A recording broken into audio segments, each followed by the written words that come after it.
Alpha beta theta सभे पढ़ाई देव जी।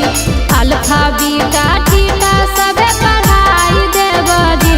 जे तोरा देख मैडम नॉलेजवा हमी नॉलेजवा देव जी। राजा जी छोड़ दे करे कॉलेजवा हमी नॉलेजवा देव जी।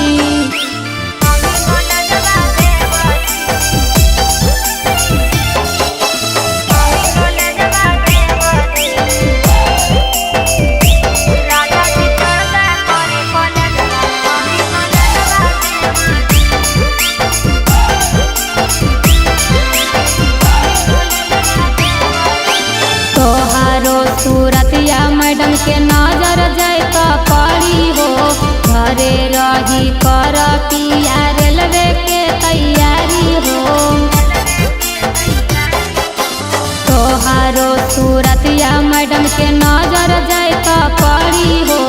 घरे रही कर पिया रेलवे के तैयारी हो।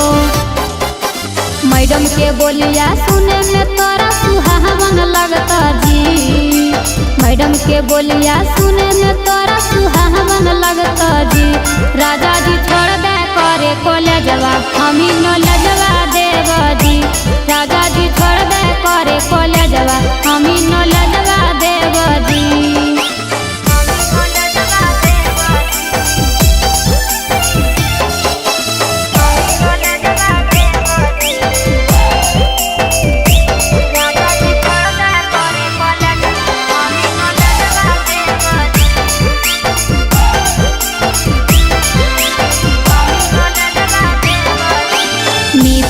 से बिहारी पिया बात हमर माना हो।